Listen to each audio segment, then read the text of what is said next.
Bonjour à tous. Aujourd'hui, je vais vous parler de Customer Development. Ce sera un chapitre dans mon guide pratique du Product Management à l'usage des Product Owners et Product Managers. Donc voilà. Alors, qu'est-ce que le Customer Development? En français, on pourrait traduire ça par le développement de la clientèle. En fait, un cadre de travail en 4 étapes pour découvrir et valider que vous avez identifié le marché pour votre produit, que vous avez bâti les bonnes fonctionnalités qui résolvent les besoins de vos clients. Vous avez testé les bonnes méthodes d'acquisition et de conversion des clients. Vous avez déployé les bonnes ressources pour faire grandir votre business. D'un point de vue abstrait, le développement de la clientèle consiste à questionner les hypothèses qui sont au cœur de votre business. Il s'agit d'appliquer une méthode scientifique à ce qui n'est pas vraiment une initiative scientifique, créer un business ou créer un produit.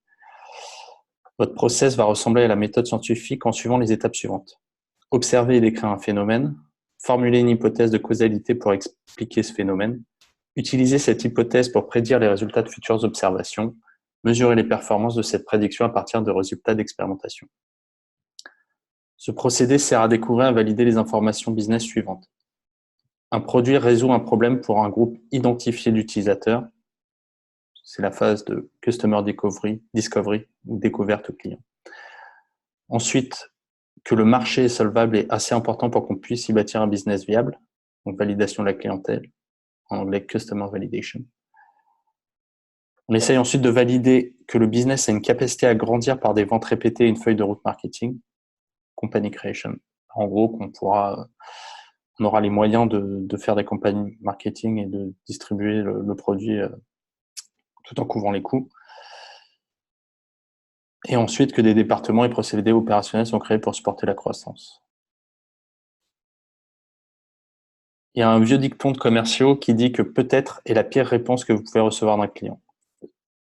Et cela s'applique au Customer Development également. L'idée, c'est vraiment d'avoir des éléments qui permettent de trancher.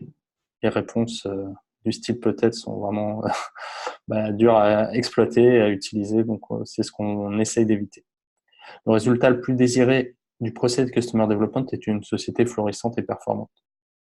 Tout ce que le Customer Development peut promettre est de maximiser le potentiel de succès. Le second résultat le plus attendu est qu'il n'y a pas de marché adéquat ou que le marché pour votre produit n'est pas assez viable. Voilà. Bon, ce qu'on espère, c'est que ce Customer Development, ce process de Customer Development valide les hypothèses. Mais en deuxième choix, c'est que ça ne valide pas, mais que ça ne le valide pas clairement. Que ça nous dise, c'est pas la peine d'y aller, ce produit ne répondra pas de besoin ou le marché n'est pas assez viable, donc c'est pas la peine de continuer. L'aspect itératif du Customer Development est conçu pour éliminer les conclusions mitigées entre ces deux extrêmes.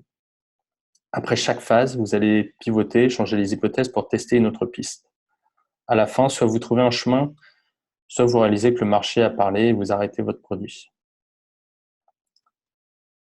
Et comme on l'a dit précédemment, l'implémentation réussie du Customer Development ne garantit en aucun cas le succès de votre produit.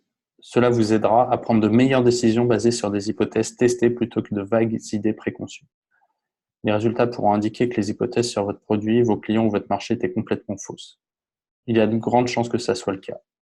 Et c'est ensuite votre responsabilité en tant que chef de produit d'interpréter les données que vous avez obtenues et de changer vos hypothèses sur lesquelles itérer.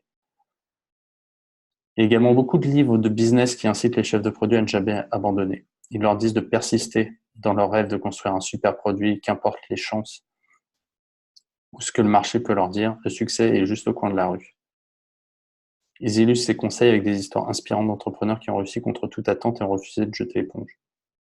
Rester persévérant et plein de volonté est un bon conseil. Le Customer Development est conçu pour vous fournir les données et retours que vous ne souhaitez pas entendre. Il ne dépend que de vous de les écouter.